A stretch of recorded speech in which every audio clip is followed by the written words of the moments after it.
Doctor Shekhar Agarwal और उनके साथियों ने अपने अस्पताल का कद जो है वो अपने कार्य की कुशलता से और जिस संवेदनशीलता और ईमानदारी और जिसे कहते हैं करुणा के भाव को साथ में लेकर जिस प्रकार से मेडिकल प्रोफेशन को आगे बढ़ाना चाहिए, उसका उन्होंने एक आदर्श यहाँ पर स्थापित किया है।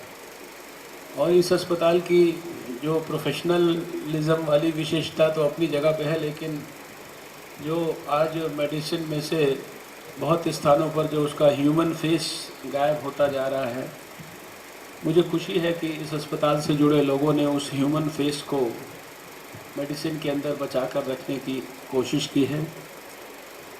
डॉक्टर शेखर अग्रवाल को एक अच्छा डॉक्टर, एक अच्छा सर्जन और एक अच्छा इंसान तो मैं मानता ही हूँ, लेकिन ऑर्थोपेडिक सर्जन के रूप में जो उनकी काबिलियत है और विशेषकर जो रिप्लेसमेंट की जो सर्जरी है उसके अंदर जो उनकी काबिलियत है, उसके लिए वो मैं समझता हूँ कि खाली देश में ही नहीं अभी तो काफ़ी उनका दुनिया के अंदर नाम है।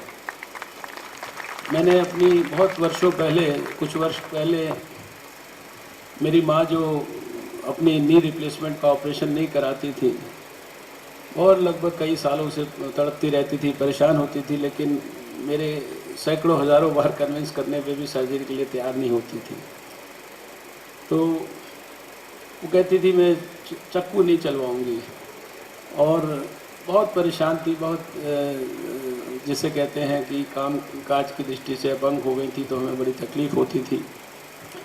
तब उस समय मैंने काफ़ी रिसर्च की कि कौन ऐसे डॉक्टर हैं जो बहुत अच्छे हैं, और तो फिर मैं बहुत सारी अपनी रिस्कों की, अपनी माँ का ऑपरेशन कराना था तो मैंने भी बहुत रिसर्च की कि किस डॉक्टर से जो है कराने की कोशिश करनी है। और फिर उस रिसर्च के बाद में डॉक्टर शेखर अग्रवाल के नाम को मैं अंत में जो है शॉर्ट लिस्ट कर कर पहुँचा। और फिर मैंने इनको कहा कि मेरी माँ 20 साल से कन्विंस नहीं हो रही है, आपको एक बार मेरे घर पे आना पड़ेगा, और एक बार मेरे घर पे आके बात ही बात में आपने उनको देखना है। मैं नहीं बताऊंगा कि आप क्या डॉक्टर हैं, क्या करने वाले हैं, और अगर आप उन्हें कन्विंस करके उनका ऑपरेशन कर देंगे तो मैं आपका जीवन भर जो है कृतज्ञ रहूँगा। तो इस तरीके से मैं इनको एक बार अपने घर पर ले गया। इन्होंने मेरी माँ को देखा, उनसे जो भी बातचीत वगैरह की।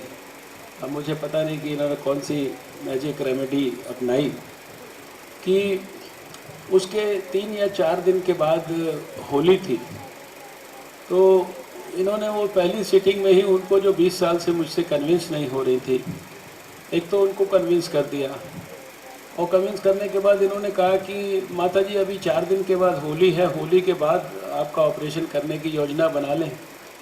तो मेरी माँ ने कहा बेटा करना है तो बस अभी आज ही एम्बुलेंस को बुलाओ और आज ही मुझे यहाँ से लेके जाओ, मैं होली तक इंतजार नहीं करूँगी।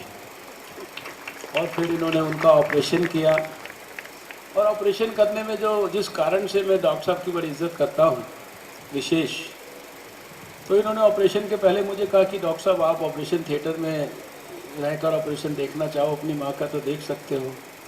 साधारण पे मैं भी सर्जन हूँ, लेकिन अगर किसी के रिश्तेदार का ऑपरेशन करना हो और उस रिश्तेदार को भी ऑपरेशन थिएटर में अंदर बैठाना हो तो आदमी संकोच करता है, थोड़ा कॉन्शियस हो जाता है। आदमी सोचता है कि भाई ये रिश्तेदार बाहर ही रहे, आदमी को फ्रीडम रहती है, आराम से आदमी काम करता है, कोई टेंशन नहीं होती है।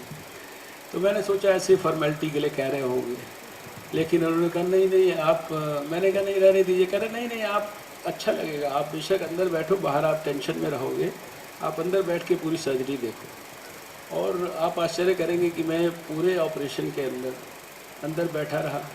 उन्होंने पहले एक घुटने का ऑपरेशन किया, 49 मिनट लगे। फिर उन्होंने दूसरे घुटने का ऑपरेशन किया, उसमें 51 मिनट लगे। और पूरे टाइम जो है मैं उनका ऑपरेशन अंदर देखता रहा। और खाली एक ये नहीं, इसके बाद लगभग मुझे 3 या 4 तो ऐसे ऑपरेशन अपने सीनियर आरएसएस के लीडर्स के मैंने कराए, जिसमें डॉक्टर साहब ने कहा आप अंदर ही बैठो। और मैंने उन ऑपरेशंस को पूरा देखा, और मैं देखा कि डॉक्टर साहब की बड़ी मेटिकुलस उनका जो काम करने का अंदाज़ है, क्योंकि ऐसे सर्जन हम लोग भी जो है दूसरे सर्जन की काबिलियत को समझ सकते हैं, पहचान सकते हैं। तो इसलिए मैंने कहा कि मैं उनको एक अच्छे इंसान के रूप में भी और एक अच्छे, बहुत ही अच्छे कुशल ऐसे सर्जन के रूप में उनकी रिस्पेक्ट करता हूँ जिनको अपने काम के ऊपर बहुत कॉन्फिडेंस है। ये उसी सर्जन की हिम्मत होती है जिसको अपने काम पे बहुत कॉन्फिडेंस होता है, जो अपने मरीज़ को, उसके रिश्तेदार को अंदर साथ में बैठा के उसको ऑपरेशन पूरा का पूरा दिखाए।